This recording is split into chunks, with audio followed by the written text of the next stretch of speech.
ഓപ്പോയുടെ Oppo Reno 11 series launch ചെയ്യാൻ പോകുന്നുണ്ട്. 11 സീരീസിൻ്റെ launch date ഇപ്പം ഒഫീഷ്യലായിട്ട് തന്നെ കൺഫേം ആയിട്ടുണ്ട്. ഓപ്പോ റെനോ 11 സീരീസിൽ 2 ഫോണുകൾ വരാനാണ് സാധ്യത. ഓപ്പോ റെനോ 11ഉം അതുപോലെ തന്നെ ഓപ്പോ റെനോ 11 പ്രോയും.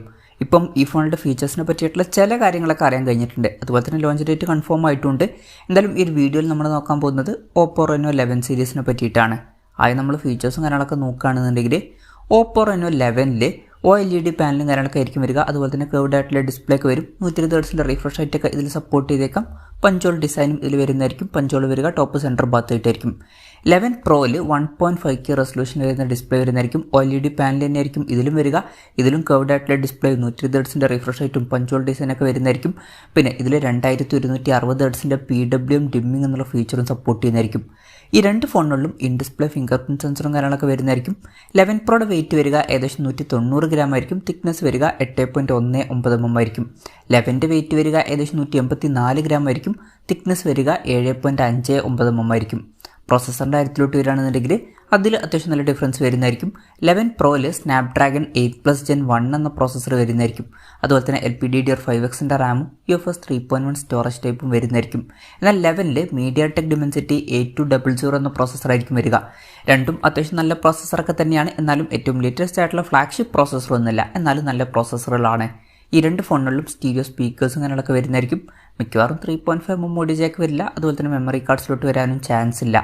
ആൻഡ്രോയിഡ് 14 ബേസ് ആയിട്ടുള്ള സോഫ്റ്റ്വെയർ ഈ ഫോണുകളിൽ വന്നേക്കാം. ക്യാമറയുടെ കാര്യത്തിലോട്ട് വരികയാണെന്നുണ്ടെങ്കിൽ 2 ഫോണിൻ്റെയും പിന്നിൽ ട്രിപ്പിൾ ക്യാമറ സെറ്റപ്പ് വന്നേക്കാം. ഇതിൽ 11ൽ സോണിയുടെ LYT600 സെൻസർ വന്നേക്കാം. എന്നാൽ 11 പ്രോയിലോട്ട് വരുമ്പം 50 മെഗാ പിക്സലിൻ്റെ സോണി IMX 890യുടെ മെയിൻ ക്യാമറ സെൻസർ വന്നേക്കാം. ഇതിൽ OS എന്നുള്ള ഫീച്ചർ സപ്പോർട്ട് ചെയ്യുന്നതായിരിക്കും. ഈ 2 ഫോണുകളിലും 8 മെഗാ പിക്സലിലെ സോണി IMX 355ൻ്റെ അൾട്രാ വൈഡ് ആംഗിൾ ലെൻസ് വന്നേക്കാം. മൂന്നാമത് 32 മെഗാ പിക്സലിലെ സോണി IMX 709ൻ്റെ ഒരു ടെലിഫോട്ടോ ലെൻസും വന്നേക്കാം. സെൽഫി ക്യാമറയുടെ കാര്യം പറയുകയാണെന്നുണ്ടെങ്കിൽ 2 ഫോണുകളിലും 32 മെഗാ പിക്സൽ സെൽഫി ക്യാമറ വന്നേക്കാം. ഓപ്പോ റെനോ സീരീസിൽ പൊതുവേ നല്ല ക്യാമറ പെർഫോമൻസും കാര്യങ്ങളൊക്കെ വരാറുണ്ട്. ഈ ഫോണുകളിൽ ഓൺ പേപ്പർ അത്യാവശ്യം നല്ല ക്യാമറ സ്പെസിഫിക്കേഷനും വരുന്നുണ്ട്. അതുപോലെ തന്നെ റെനോ സീരീസിൽ വരുന്ന ഫോൺ ആയതുകൊണ്ട് തന്നെ അത്യാവശ്യം നല്ലൊരു ക്യാമറ പെർഫോമൻസ് നമുക്ക് എക്സ്പെക്റ്റ് ചെയ്യാവുന്നതാണ്. ബാറ്ററിയുടെ കാര്യം പറയുകയാണെന്നുണ്ടെങ്കിൽ ഓപ്പോ റെനോ 11ൽ 4800 mAhൻ്റെ ബാറ്ററി വന്നേക്കാം. 60 വാട്ടിൻ്റെ ഫാസ്റ്റ് ചാർജ് സപ്പോർട്ട് ചെയ്യുന്നതായിരിക്കും. 11 പ്രോയിൽ 4700 mAhൻ്റെ ബാറ്ററി ആയിരിക്കും വരിക. പക്ഷേ കുറച്ചും കൂടി ബെറ്റർ ആയിട്ടുള്ള 80 വാട്ടിൻ്റെ ഫാസ്റ്റ് ചാർജ് സപ്പോർട്ട് ഇതിൽ വരുന്നതായിരിക്കും. 2 ഫോണുകളിലും Type-C ചാർജിംഗ് പോർട്ടായിരിക്കും വരിക. അപ്പം ഇതൊക്കെയാണ് ഫീച്ചേഴ്സിനെ പറ്റി പറയാനുള്ള കാര്യങ്ങൾ. ഇനി ലോഞ്ച് ഡേറ്റിൻ്റെ കാര്യം പറയുകയാണെന്നുണ്ടെങ്കിൽ നവംബർ 23-നാണ് ഈ സ്മാർട്ട് ഫോൺ ലോഞ്ച് ചെയ്യാൻ പോകുന്നത്. പക്ഷേ ആ ഒരു ദിവസം ഇന്ത്യൻ മാർക്കറ്റിൽ ഈ സ്മാർട്ട് ഫോൺ ലോഞ്ച് ചെയ്യില്ല. ആ ഒരു ദിവസം ചൈനീസ് മാർക്കറ്റിലായിരിക്കും ഈ ഫോൺ ലോഞ്ച് ചെയ്യുക. പിന്നീട് മാത്രമായിരിക്കും ഈ ഒരു സ്മാർട്ട് ഫോൺ ഇന്ത്യൻ മാർക്കറ്റിലോട്ടൊക്കെ എത്തുക. പക്ഷേ ഇന്ത്യയിലെ ലോഞ്ച് ഡേറ്റും കാര്യങ്ങളൊന്നും ഇപ്പോൾ കൺഫേം ആയിട്ടില്ല. അതിനെപ്പറ്റിയിട്ടുള്ള ന്യൂസുകളൊക്കെ വരുമ്പം അതിനെപ്പറ്റിയിട്ടുള്ള വീഡിയോസൊക്കെ നമ്മൾ ചെയ്യുന്നതായിരിക്കും.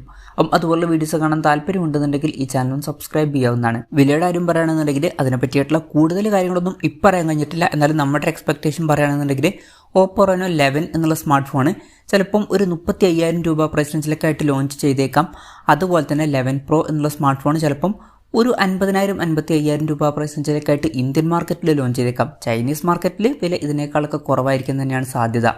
എന്തായാലും ഓപ്പോ റെനോ 11 സീരീസ് ലോഞ്ച് ചെയ്യാൻ പോകുന്നുണ്ട്. ഈ ഫോണിനെ പറ്റിയിട്ടുള്ള നിങ്ങളുടെ അഭിപ്രായം ജസ്റ്റ് ഒന്ന് കമൻറ്റ് ചെയ്യുക. അതുപോലെ തന്നെ ഈ സ്മാർട്ട് ഫോണുകൾ ഇന്ത്യൻ മാർക്കറ്റിൽ നിങ്ങളേത് പ്രൈസിങ്ങിലാണ് എക്സ്പെക്റ്റ് ചെയ്യുന്നത് എന്നുള്ള കാര്യം കൂടി ജസ്റ്റ് ഒന്ന് കമൻറ്റ് ചെയ്യുക.